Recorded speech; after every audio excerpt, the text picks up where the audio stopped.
ดีเพิ่นสิซอยโครงหลังคาน่ะเพิ่นว่าอยากซื้อมาให้อีกเนาะข้าวกระสอบนึงแล้วก็เป็นพวกอาหารการกินถ้าวันบ่เพียงพอก็สิซื้อมาเติมอีกเนาะกะว่าสิพออยู่เนาะอาจารย์บ่โดยพออยู่บ่ก็พออยู่เนาะอาหารการกินนั่นยุกแขกที่ว่ามันย่อบ้านในมื้อนี้เนาะในงานมื้อนี้ก็มีแต่วนสิกลัวไว้เอาหวานเลยเรื่องตาคือไปบ่เป็นเลย มันคืออยู่เลยเนาะคือเลยซิวโอ้ยนะยาไปย่อไป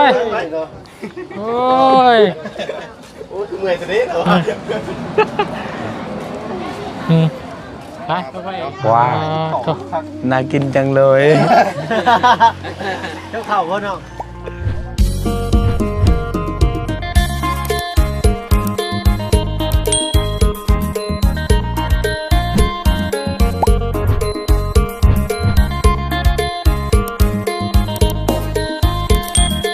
ไอ้ลูก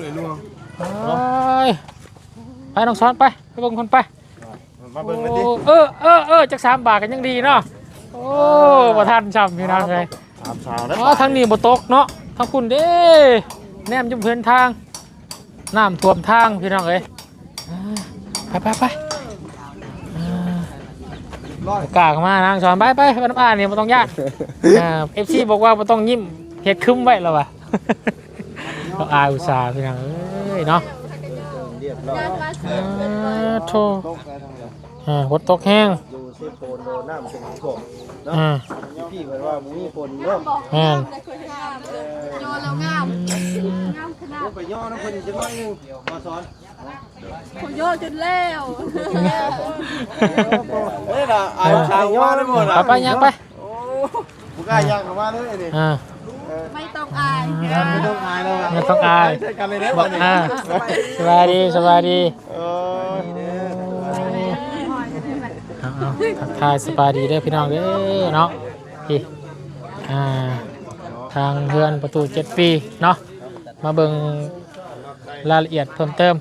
โอ้ใช้ว่า8 โมงคือไวแท้เลยโอ้สบายดีเด้อสร้างได้วัดสุขุสุขคนพี่น้องจะไปร่วมไปแมนแล้วเนาะแต่เช้าแต่เชี่ยก็แล้วไว้ก็ดีพี่น้องเลยแล้วไว้เรียกงานสวนไว้แมนสบายดีอาจารย์เนาะทางประบุญเดี๋ยวสบายดีพี่น้องแห้งรีฝนทั้งคุณเห็นว่าก็ไทยเบิ่งนะฝนตกแห้งรีเศร้านะเขาคิดว่าฝนสิตกทางนี้คิดว่าฝนสิตกแห้งพี่น้องจนเห็นหนทางมาฮอดเฮือนตู้7 ปีเพิ่นว่าบ่มีฝนคักแล้วเทวดาหักแพงเทวดาหักแพงตู้เนาะเอ้ยโอ้เป็นรูปเป็นช่องขึ้นนะประบุญขึ้นก็ได้เนาะยาละไปลงเฮ็ดตึงยังอยู่บ้านนี่พี่น้องเอ้ยตึงอยู่พี่น้องตึงอยู่เจ็บอยู่เด้ใช่ป่ะบ่เจ็บเนาะเจ็บอยู่เด้นี่พี่น้องเอ้ยเจ็บอยู่ตมมอมอยู่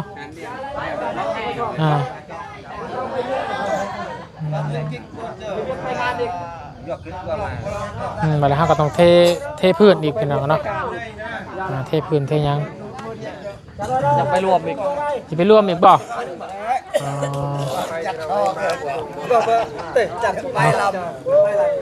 โอ้ช่างแหล่เฮาเนาะสบายดีช่างแหล่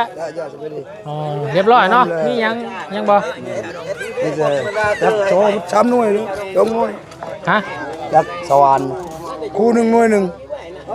เบิ่งซื้อไม้เท่านี่ซื้อไม้แม่น2 หน่วย 3 หน่วยมันจักตายบ่เครื่องตายบ่โอ้นี่ว่าเบิ่งวันคือบ่ตำเนาะพอดีเนาะพอดีบ่ตำได้อยู่พี่น้องบ่ตำประตูอเลียนนี่โดนบ่ถึงบ่แล้วเนาะ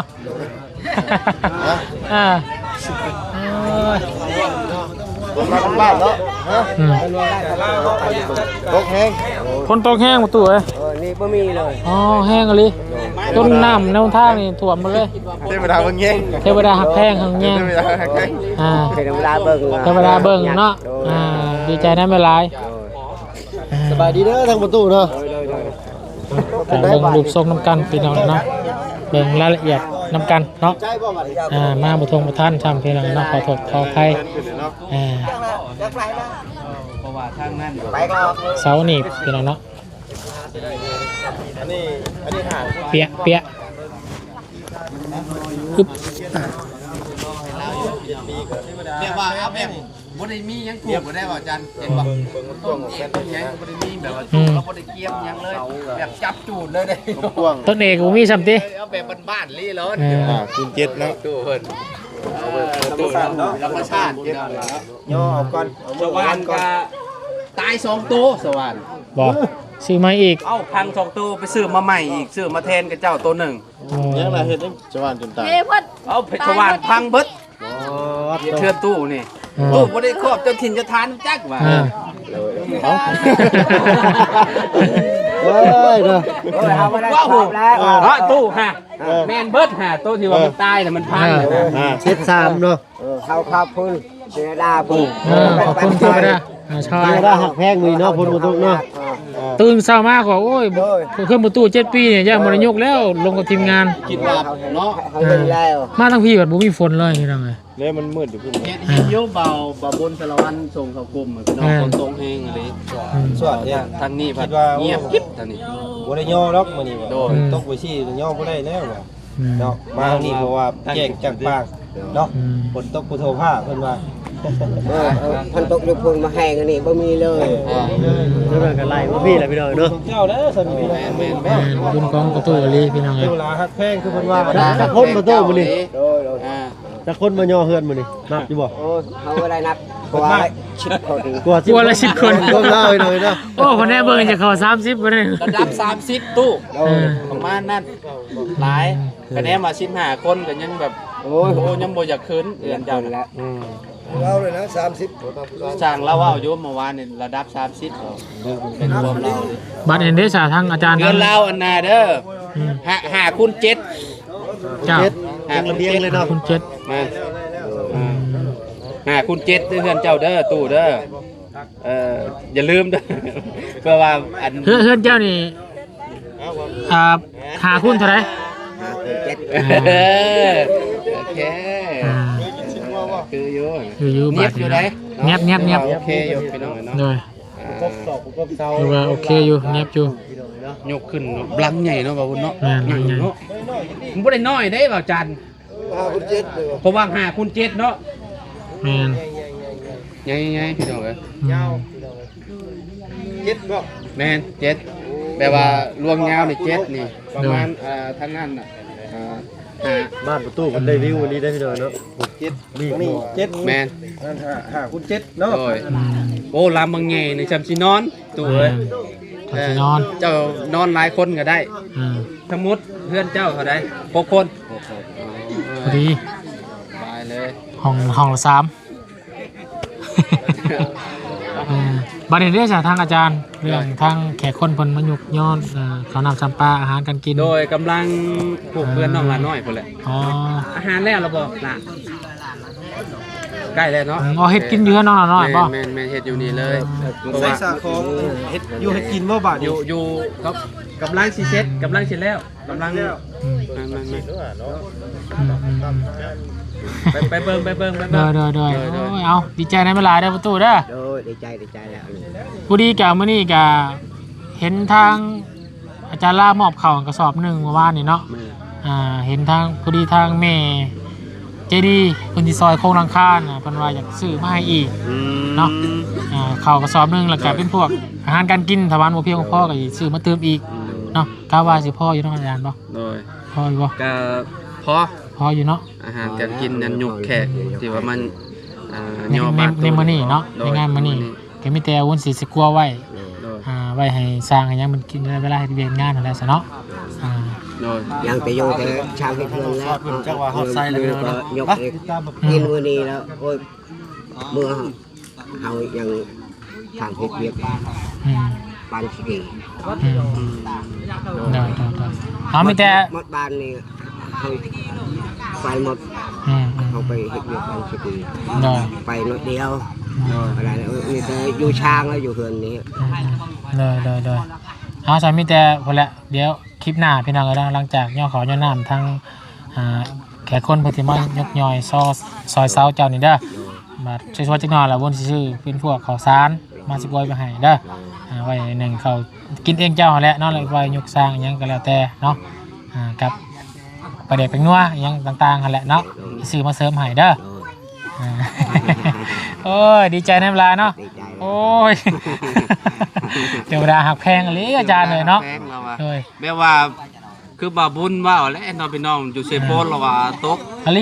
จนหลังจนไหลดีเราบัดมาเพื่อตู้7 ปีแบบว่าเงียบกิ๊บแบบมันก็มืดยุดแต่ว่ามันก็บ่ได้ตกมาพี่น้องเนาะมันถามเฮาเทวดาหักแพงลีนะตู้เนาะตื่นมาแต่6 โมงฝนสาเห็นเขาไปลงรถในสตอรี่ข่อยนะพี่น้องเลยเนาะข่อยลงใน Facebook นะป้าจบเรียบร้อยแล้วอาจารย์ว่ามาบุกสิย่อได้บ่ขึ้นประตู7 ปีนี่ห่วยว่าบ่ได้ได้ว่ะเนาะบางเทื่อเรายุกย่อตอนฝนตกก็มีได้ว่าซั่นมาบัดนี้บ่ตกเลยค่อยส่งเข้ากลุ่มว่าทางนี้บ่ตกเด้อว่ะบอกบ่บุญพี่น้องเนาะหักใกล้แล้วนี่เริ่มมืดมาแล้วพี่น้องกันแล้วเรียบร้อยแล้วบ่เป็นหยังแล้วบ่เป็นหยังเนาะมีแต่ผ่านไปโดยดีพี่น้องเลยเนาะแต่รอกันตอนต่อไปที่วันเนียบอยู่พี่น้องเนาะจับน็อตนี่ยังต่างๆโอเคเข้าทีเข้าทางแล้วพี่น้องต่ำก็บ่ได้ต่ำปานใดเด้บ่บุญพอดีเด้ลงประตูยางเบิ่งอาจารย์เล่ายางเบิ่งยางรอดมึงเบิ่งรับเม็ด70เนาะเม็ด80นี่มุมนี้ก็ประตูยื้อเบิ่งโอ้บ่ถึงซ้ำเลยเนาะโอ้ยคือแบบย่ำฮ้อนเจ้าก็สามารถนอนอยู่ในตารางได้กองตารางได้เลยตัวคือขนาดว่าเจ้าเวลาเจ้าฮ้อนๆเจ้ายังอยู่ในกองตารางเพื่อนสต็อปน้อยเจ้าน่ะอันนี้แห้งขี้เย็นคักตัวนี้สบายเลยบาดนี้ตู้เอ้ยตกแล้วเลยตกอยู่นั่งเห็ดตกอยู่นั่งเห็ดเตียงตี้โมเมนต์ตูบตี้จะเช็ดตูบใช่ว่าตู้โอ้ยสิมาปลุกตูบใช่นั่นนี่โมเมนต์ในตู้โอ้ยเนาะเอาเตียงมาใส่นี่เจ้าเห็ดเตียงเจ้าเห็ดยังเศษไม้ยังที่ว่ามันเลยเห็ดเพื่อนเจ้าก็เอาเห็ดก็ได้ตู้เอาซะไปเบิ่งไปปิดวงกบยังไว้ก่อนเนาะไปเบิ่งทางอาหารการกินก่อนเด้อซะเด้อมายุกมาย่อทั้งสร้างเพิ่นทั้งแขกคนเพิ่นที่มาซอยถ้าว่าบ่เพียงพอจังได๋เฮาจังว่ากันอีกเทื่อนึงพี่น้องเนาะก็มื้อนี้ทางมาบุญก็มีทางแม่ใจดีแม่ใจบุญเพิ่นเนาะพี่น้องเอ้ยอยู่ทางฝั่งไทยเนาะเพิ่นก็สดซอยทางด้านหลังคาแล้วก็เสาเนาะแม่เพิ่นก็เลยว่าอยากซื้อเป็นพวกอาหารการกินเนาะมาสกัวไว้เนาะในครอบครัวทางประตูเพิ่นพี่น้องเอ้ยเนาะเอ้าลูกศรโอ้แล้วล่ะบ่กับข้าวกับน้ำยังบ่กำลังเตรียมย่อบ่ยิ้มอย่างเดียว FC ว่าปลาลุงว่าเจ้าบ่ต้องหัวเด้อยิ้มอย่างเดียวโอ้ยเด้อเอ้ยอะไรพี่กับผู้สาวบาดนี่คดเข่ากันเนาะหาโตมันเจ้ากับทางนั้นเป็นญาติกันเรียบร้อยแล้วบ่ยังอยู่เนาะยังถ่าบ่น้องซ้อนลืมสื่อแล้วแหละน้องซ้อนรามน้องซ้อนรามก็มาเนาะเกิน2 คนแล้วเนาะมาพ่อผู้สาวบาดโอ้บาดนี่เนาะมาพี่เฮ้ยมาเราเห็นไปโมเมนต์นี้ต้องเพื่อนแหละอย่าว่าอะไรกับผู้สาวขึ้นไปบ่ได้แล้วบ่อาหารน่ะต้องหน้ากันดิดูมา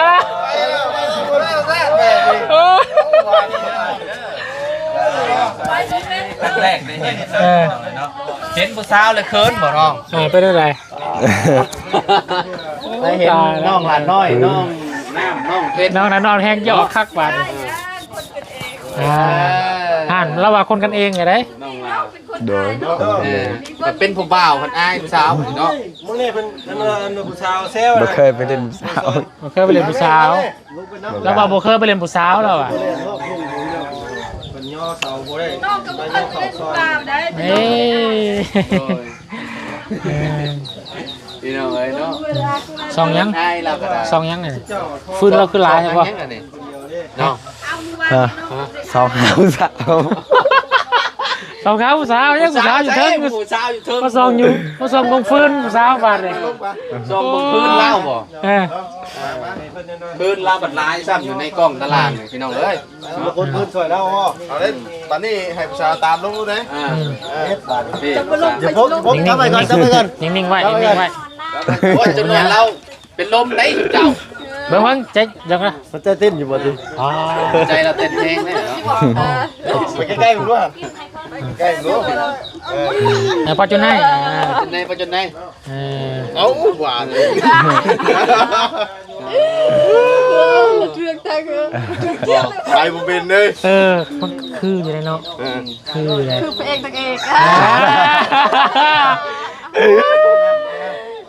ไปดู เออ ต่อไปอันเคียงคู่กันดูกับ เกียร์คู่ทั้งคุณดู นั่งหน้ามาข้างนี้ก็ได้รวมมึงด้วย เอา หักแพงกันหักแพงกันเนาะ แข่งกัน รู้จักกันไว้พี่น้อง จากกันเมียนเนาะ โอ้ยสั้นเนาะไปสั้น การสอนสัตว์ เดี๋ยวนี่เลยเนาะนี่เนาะ ไปบ่เป็นเลย บ่คำมีรถในเมื่อแล้วตอนนี้ บ่อยู่แล้วจริงบ่อยู่นะ โอ้ยดีเสียมาทำเนาะ เราอะคิดถึงว่า อันถามแน่นอนกันเคยเห็นเราอยู่บ่ เคยอยู่เคยอยู่ เลยแหละเราเห็นน้องผ่านทางไปกระดก ไม่เนาะเสียงคอยดี อ่า แต่น้องบ่เคยเห็นเพิ่นเห็นแต่เฮือน ว่าบ่ได้เห็นหน้าเห็นราคายิ่งดีดิ แม่เห็นราคาอยู่มือหน้าน้องสิเบิ่งราคา แล้ว สาวว่าเป็นนี่เนาะเราญาติเดียวกันใจเคยมาสิบ่ยิ้มจับไปเลยเนาะ เออ อายุบุญ เจอน้องละน้อยขัดแล้วน้อง เราก็นั่งคอยทางแล้วบาดนี้นั่งผูกเปนอนถ่าแล้วบาดนี้เนาะ เห็นนอนถามบ่ เห็นนอนถ่าร้านทางเด้ นี่สิผ่านมา คอยทางเด้อบัดนี้เด้อน้องจอนเวลาเราผ่านไปเพื่อนเจ้าก็แซวขึ้นเราเด้อบัด ว่าน้องสอน นี่ก็สิจอดรถทางเด้อบัดนี่ เซลกับน้อง ว่าน้องสอนถามแน่ตอนนี้เป็นจังไดความรู้สึกตอนนี้เป็นจังไดบอกอ้ายบ่ บ่เป็นหยัง บ่เป็นหยังบ่ บ่เป็นยังไง ซิว เออโอ้ยนะยาชิวๆแล้วอ่ะ บ่ธรรมดานะพ่อหนุ่มคนนี้เห็นว่าเราบ่เว้าปัจจุบันเราบ่ปากได้เนาะ คนนู้นคนนี้ก็เก่งเหมือนกันนะเนี่ย ๆก็ไม่ได้เก่งก็พอพูดได้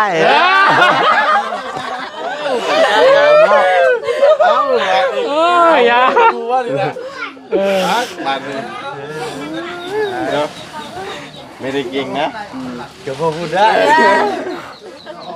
โอ้ย โยบ่ดำ เล่นลงแล้วเนาะสิเกินขึ้นแล้ว บ่บ่เคินบ่ได้เคินเลยน้องก็มักทั่วเป็นปกติ บ่น้องน้อยเพิ่นบ่ขี้คุยอยู่แล้วเนาะเพิ่นอารมณ์ดีตลอดเพิ่นเนาะ ทางเมเจ้าว่าเมื่อคืนนี้น้องน้อยตื่นตั้งแต่4 โมงเช้า น้องนำมานอนพี่ เป็นมาซอยเวียก เลย มาซอยเวียกเด้ ครับ1 2น้ำไปเลยแก่แล้วเป็นมื้ออาหารกิน มี เนาะ การมีงานช่วยกันเนาะแบบว่าเพิ่นก็สามัคคีกันดีดอก กระดกอะไร ค กระ น ดก หมู่บ้านเพิ่นแล้วก็น้องหน้าเพิ่นก็ดีเพิ่นมาซอยน้องหลาเพิ่นบอกเพิ่นไว้อยู่เมื่อวานนี้คือหนังเนาะ ไป เฮ็ด สบายนี่ เมนูยังแน่น้อง มีแต่ลาบเป็น ลาบอย่างเดียว ลาบอย่างเดียวบ่ โดย ลาบมีเพิ่นเอิ้นจะได้น้องบัดกับ เรียบ เรียบ เรียบเพราะเรียบเพราะ เรียบร้อยเรียบเพาะเรียบร้อยเรียบร้อยเรียบร้อย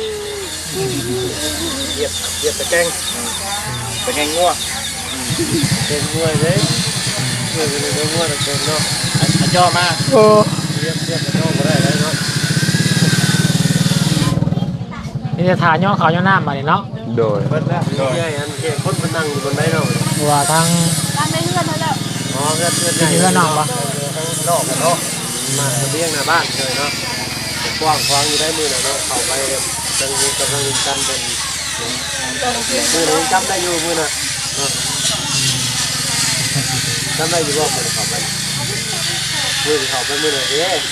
เข้าไปสิไปวันเกิดเนาะ โดย ไปเข้าจะเดียวนะพี่น้อยนะข้างหน้ามันก็มาอยู่เนาะ น้องซ้อนกินข้าวเศร้าแล้วป่ะ เนี่ย ก ยังเนาะ ดีเลยกินข้าวนำกันเลยจังเลยบ่กินคันบ่กินสุกจ้าเนาะบ่กินดิบกันควันระบงเลยพอระบงอีกโอ้ จักระบงป่ะ ระบงยังระบงสารวัตรบ่ ระบงสารวัตร นี่เล่นบ่เป็นแฮมดอกคุณเบิ่งคักแล้วบ้า เต้นบ่เป็นไปเลย จะเงียบๆทีเดียวมีของอูจักเนาะเก็บหมกไว้อยู่จักเนาะมันเก็บของดีออกมาแล้วฮะ มีคำกินน้ำ เอาเพิ่นร่วมนักสอนน้องๆเพิ่นมาอยู่ที่นั่นเลยเนาะว่าสอนเพิ่นใจพุทธใจจ่ออยู่เดี๋ยวนี้เนาะแล้วเราว่าสิเมื่อยแล้วว่า ยุ้มตินเลยยุ้มตินอีกว่ะ บ่พูดป้าว่าอยู่ที่รถเมื่อยแล้วป้าดีแล้วแล้วปล่อยเมื่อง่ายได้มื้อนี้นะเจ้ามาบ่ทันย่อเสาเด้เจ้าต้องย่อเข่าซอยเพิ่นก่อนแล้วย่อเสาเงินบ่ทันย่อมาเข่าซอยมึงเนาะมาสานก็บ่มาพี่น้องเอ้ยโดยเนาะ แปะเลยเสียงยังกล้าดึกไม่ตีเลยกล้าจิบปัดดึก กำลังกะเกียมคนเขาขัว คนละบ่ข้าวขวด ลังพักหญ้าลงไปหามาหลายเอาได้มีโอกาสมาประชิดแทบกันไปที่แล้วก็ขอถ่ายรูปแบบงามๆในรูปนึงเนาะนึกเลยดิน้องนั่งชิดเลยนะชิดใกล้ๆเขาอีกเนาะซ้อมประกาศน้ำกล่องเลยซ้อมใคร ยิ้มแป้นๆเราก็ได้ยิ้มก็เลยยิ้มงามเราหน้าบูดละบานี้เต็ม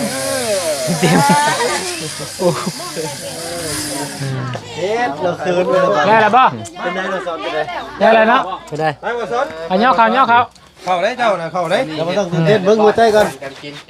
โอ้จะเต้น ตึกอยู่ ใจเต้นตึกบ่ซ้อนก็ได้เนาะ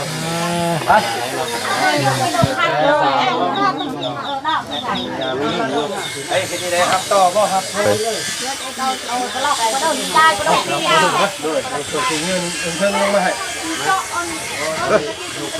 เราเห็ดใหม่เลยเนาะเฮือน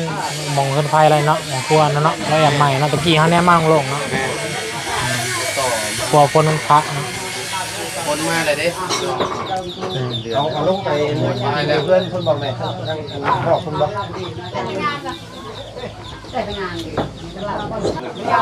สนใจผู้ชายว่า จนได้ พี่ข่าวเด้อสากเด้อ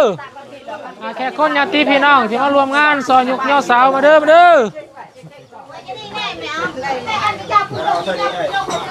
บ่เอาใส่ถ้วยนะบ่ ลาบหมูป่ะลาบเนื้อลาบแมวป่ะ เอาตอนพี่แบวห้ากว่าได้เยอะเดี๋ยวเราแก่ยาเอาพี่แบวเอาพี่แบวห้า คอยย่อไปซื้อดอกไปทางว่าง เอาลงมาเนาะนี่แหละช่วยกันพี่กันกับบ้านเฮาแหละเนาะใส่กัน เอ้าน้องล่ะมาซ้อนลูกเจ้า ยืนเก่งแค่ยังบ่ถึงแล้วเรากันเนาะ ให้ลูกซ้อนเพิ่นย่อจับแม่ เอาได้ไหม จับไปย่อไปโอ้ย โอ้ยเมื่อยตัวนี้เหรอ ไปบนพนังไปแล้วเนาะนั่งแขกคนเพิ่นจะกินน้ำกันไปใช้น้องน้ำอยู่ในบ่โอ้เราไปนั่งถ่ายอยู่ในแล้วเนาะไปย่อมาใกล้ด้วยได้เยอะเลย เอากระตกไปบัดนี้ตัวเอากระตกไปย่อ เรียกแถวนึง เรียงแถวเลยพักบ่เดี๋ยวเบิ่งกันเด้อเบิ่งพักไหมพันในมีพักบ่ฝนจะมาแล้วพี่น้อง บัตรโตเบิ้นบ่เนาะเบิ้นบัตรโต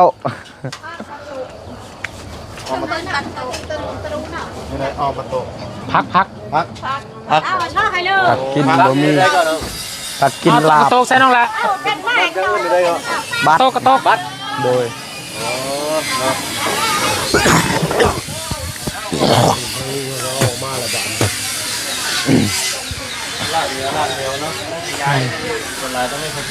เอาลูกซ้อนครับต่อเจ้า ไปส่งใส่เอง ตรงใจตรงใจโดนเจ้าเราทำเอาไปลูกซ้อนทำเอาไง เอา สาวส่งเอง สาวเสิร์ฟเองบ่ โตเอาไปกินกับลูกกับเต้าน่ะ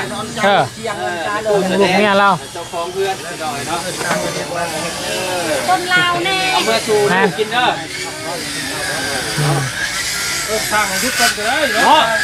ห้องมากินข้าวก็เขาบ่มาสั่งก็ได้ ทางเร่งรีบ ไปได้น้องซอนเฮ้ย ใจชันด้วย สันเฮงบ่ ชันเลย เล่นอยู่บ่เนาะพักกูไปคุณกินข้าวกินน้ำเนาะเราแต่ปกติก็มีแต่ต้นกล้วยนี่เลยเนาะต้นกล้วยต้นกล้วย ใช่ตูบป่ะตูบไม่ไผ่ตูบถ้าน้องๆได้กินอะไรกินอยู่ใช่ เอาไปกินกันนะ มาเด้ออัน เรียบร้อยแล้วอยู่นี่นะ กันอยู่ฝั่งนะ ยอมไม่ต้องสอน ช้างยังบุกินป่ะช้าง เขาย่อ เอาเลยโอ้ช้างบุกินข้าวช้างบุกินข้าวเฮ้ยช้างลืมกินข้าวเลยช้างก็ได้ จ้าอยู่กับต้อมก็ได้ฝนสิตกมาเลย ไป สร้างกะห้องมากินข้าวเขาบ่มา เมีย ครบกันหมดเลยพี่น้องจุดตัวหน้าเลย ปู ยอมกันต้องสอน เอา2ตัวให้น้อง บางคน แล้วการกูสายกูได้ ได้เปล่าก ลับไป ทางขึ้นว่าเอาตัวนี้ก้อนเราอ่ะ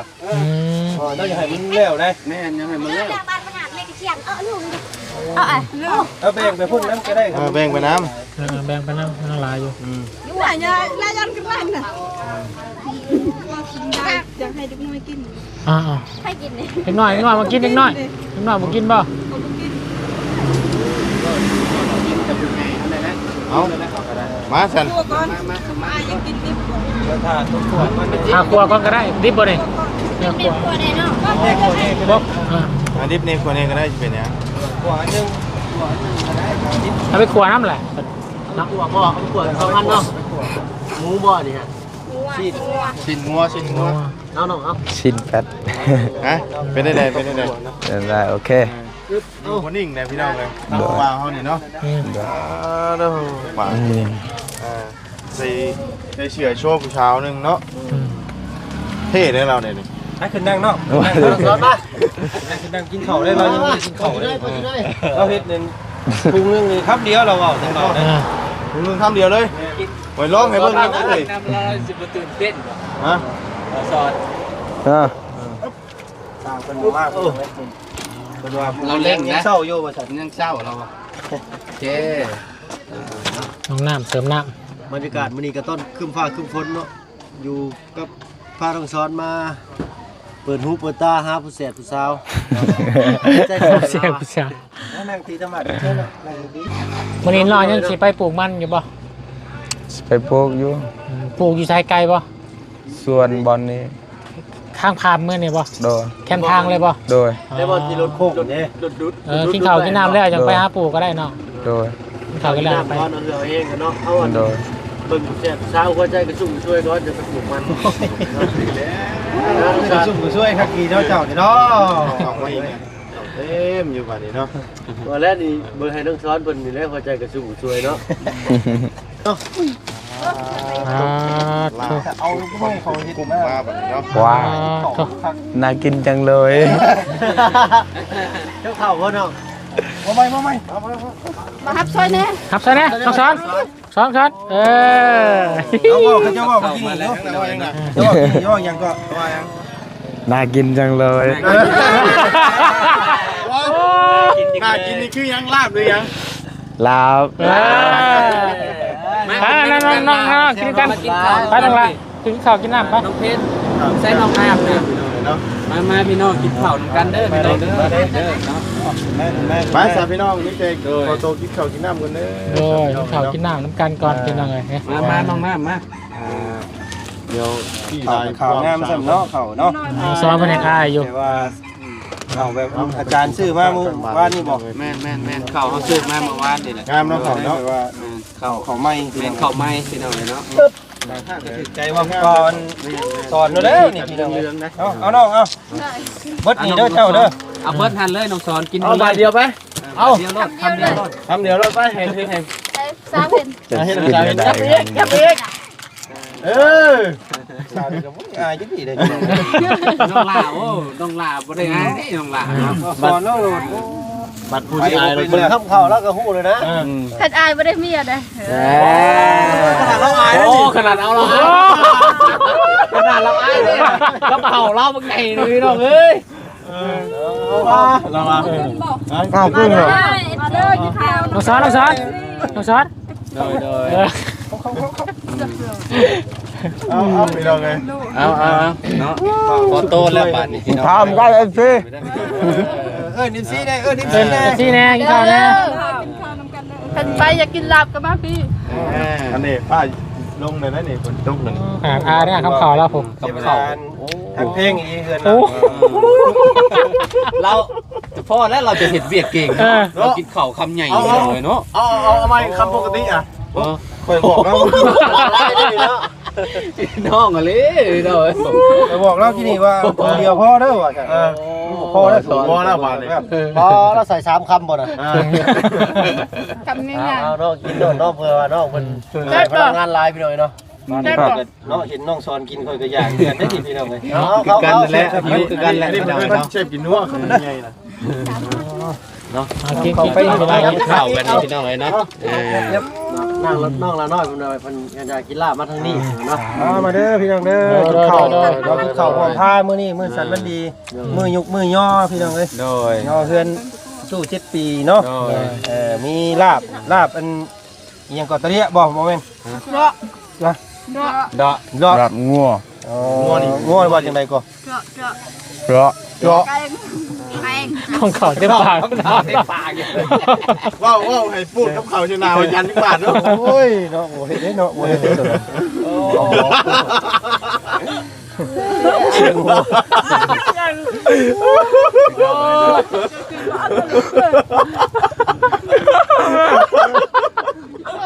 จะอยู่ให้เรา เฮ็ดแล้วหัวกว่า เนาะ เนาะ ให้เราว่าจะนอนรับพ้นรับเข่าเราจะโดนจันทร์ เอาเคยเห็นเลยแล้วพูดกับเขาชนะวันยันนั่น พี่เอาไปบ่มี หน้าไม่เราเฮ็ดเด้อพี่น้อง จะเป็นเอาเนาะ เอาน้ำเด้อ